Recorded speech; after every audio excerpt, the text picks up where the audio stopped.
There's a moment that breaks something inside a relationship, not loudly, not with a fight or a betrayal, but quietly. It happens when one person starts leaning in harder while the other person starts pulling back. And the strange thing is, the more you chase, the faster they run. The more you try to close the gap, the wider it becomes. And you're standing there, confused, hurt, wondering why your effort is pushing them away instead of pulling them closer. Because in your mind, caring more should bring someone closer. Trying harder should prove your worth. Showing up consistently should make them feel safe. But something else is happening. Something ancient, something wired so deeply into human psychology that most people never see it. And until you understand it, you'll keep repeating the same painful pattern. Watching people you care about slip through your fingers the tighter you hold on. Today, I'm going to explain why chasing someone almost always makes them run. Not because they don't care, not because you're not good enough, but because of how the human nervous system responds to pursuit. And once you understand this, everything about relationships will start to make sense. You know how this starts. In the beginning, there's balance. You text. They text. You initiate, they initiate. There's a natural rhythm, a push and pull that feels easy. Neither person is chasing, neither person is running. You're just two people walking toward each other at the same pace. But then something shifts. Maybe they get a little distant. Maybe they take longer to respond. Maybe they seem less excited, and a fear wakes up inside you. A quiet panic that whispers, they're losing interest. I'm losing them. So you do what feels natural. You try harder. You text more. You ask more questions. You make more plans. You show more interest. You prove you care. And in your mind, this makes sense. Because if someone is drifting away, shouldn't you reach for them harder? But here's what happens instead. The more you reach, the more they retreat. The more available you become, the less interested they seem. The more you show up, the more they disappear. And you're left confused because everything you learned about love told you that effort equals devotion, that caring more should mean more connection. But you're not dealing with logic, you're dealing with biology, and biology doesn't care about fairness. Here's what most people don't understand. The human nervous system doesn't process pursuit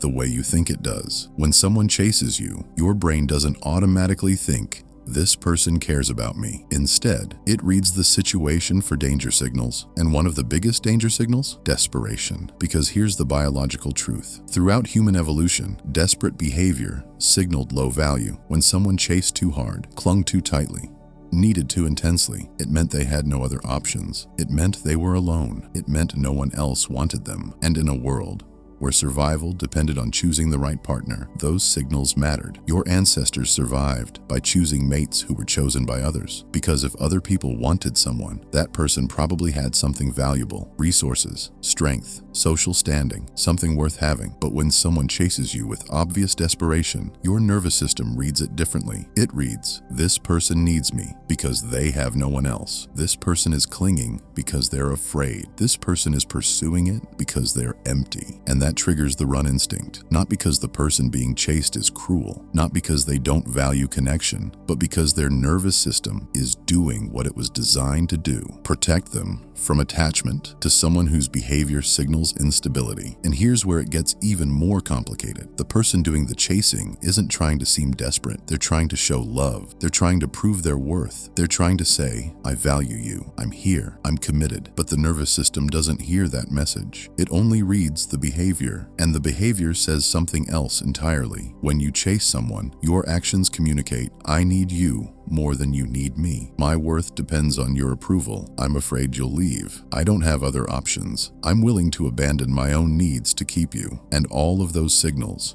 no matter how loving the intention, create distance, because human beings are drawn to people who have their own center of gravity, people who want you but don't need you, people who care about you but aren't destroyed by your absence, people who add you to their life instead of making you their entire life. When someone chases, they lose that center. They become satellites orbiting around another person, and satellites don't inspire desire, they inspire discomfort. This is the paradox. The more you chase someone, the less attractive you become. Not because of how you look or what you offer, but because of what the pursuit itself communicates about your internal state. But let's talk about the other side. The person who runs, because they're not running to be cruel. They're running because pursuit feels suffocating. When someone chases you, it creates pressure, emotional pressure. The pressure to reciprocate, the pressure to care as much as they care, the pressure to be responsible for someone else's emotional stability. And that pressure is is heavy because here's what happens in the mind of the person being chased. They start to feel like your happiness depends entirely on them, like if they pull back even slightly, you'll crumble, like they're not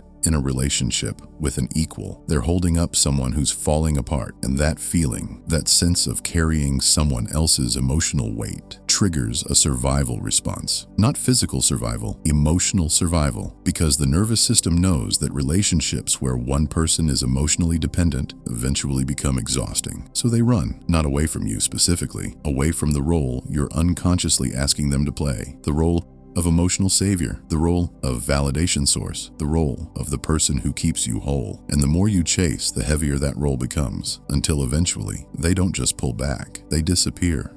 Let me explain the deeper biology of this, because this isn't just about modern dating. This pattern has been wired into humans for thousands of years. In evolutionary terms, attraction was never just about looks or personality. It was about survival value. And one of the biggest indicators of survival value was something called pre-selection. The idea that if other people wanted you, you were worth wanting. When someone chases you desperately, it signals the opposite. It signals that no one else is choosing them. And that makes the nervous system suspicious. Why is this person so focused on me? Why don't they have other options? What am I missing that everyone else sees? This doesn't mean the person being chased is consciously thinking these thoughts.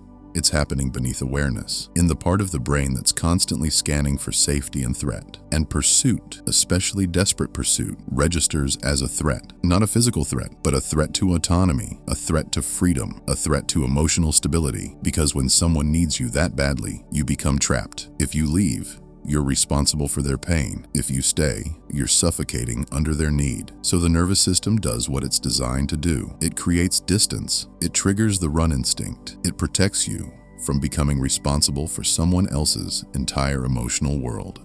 And there's another biological mechanism at play here, something psychologists call scarcity value. The human brain is wired to value rare things, things that are hard to get, things that require effort. When you chase someone, you remove all scarcity. You become completely available, totally predictable, entirely certain, and certainty kills desire. Think about it. When was the last time you felt intense desire for something you already completely had? When was the last time you obsessed over something that was guaranteed to always be there? You don't, because the brain stops paying attention to things it can take for granted. It stops releasing dopamine for outcomes that are certain. It stops creating the emotional intensity that feels like attraction. When you chase someone, you hand them certainty on a silver platter, and that certainty makes them stop wondering about you, stop thinking about you, stop feeling that pull toward you, because there's no mystery left, no question left, no tension left. And without tension, there's no desire, just comfort. And comfort, while nice, doesn't create the intensity people confuse with love. Here's the part that hurts most. When someone runs from your pursuit,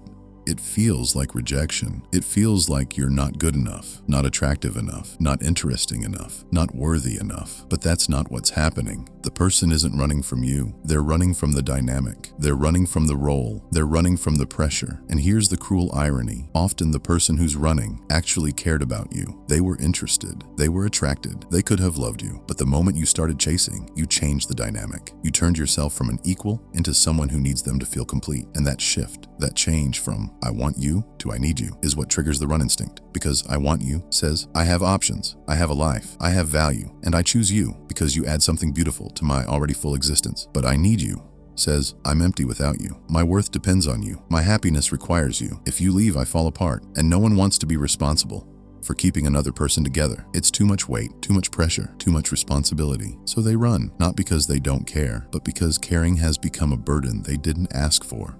So what do you do? How do you stop this pattern? How do you show someone you care without triggering the run instinct? The answer is counterintuitive. You stop chasing, not because you stop caring, but because you finally understand that chasing pushes people away. And here's what happens when you stop chasing, when you give someone space, when you focus on your own life, when you stop making them the center of your world. Something shifts. The pressure lifts. The suffocation eases. The person who was running suddenly has room to breathe again. And in that space, something interesting happens. They start wondering about you. Why did they stop reaching out? Why aren't they texting anymore?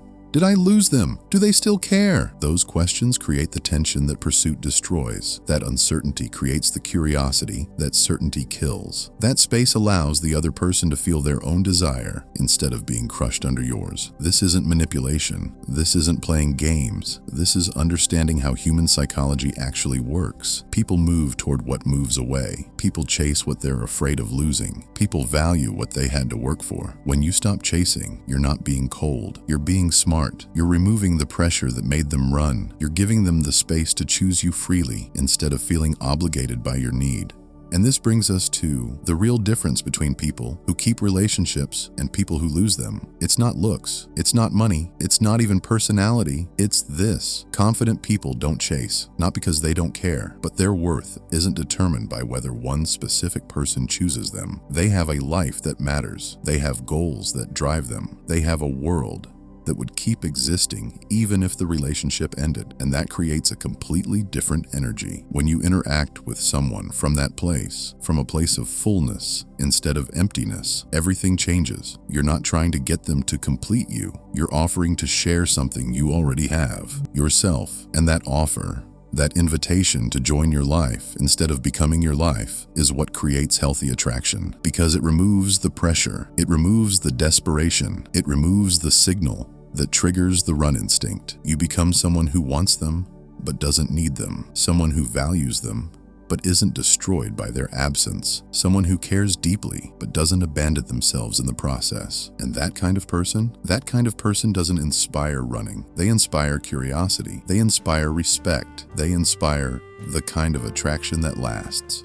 So here's the final truth about chasing and running. The moment you stop chasing someone is often the moment they stop running. Not always, not guaranteed, but often. Because when you stop pursuing, you stop triggering their nervous system's alarm bells. You stop creating pressure. You stop communicating desperation. And in that absence, they finally have space to feel what they actually feel. Not what they're supposed to feel. Not what your pursuit is demanding they feel, but what they genuinely feel. And sometimes, what they feel is loss. Loss of someone who added value to their life. Loss of someone interesting. Loss of someone they actually cared about. But they couldn't access that feeling while you were chasing because your pursuit created too much noise, too much pressure, too many obligations. And obligation kills desire every single time. When you step back, you remove the obligation, you remove the pressure, and you give them space to miss you, to want you, to choose you. Not because they feel guilty, not because you wore them down, but because in your absence, they discovered they valued what you brought to their life.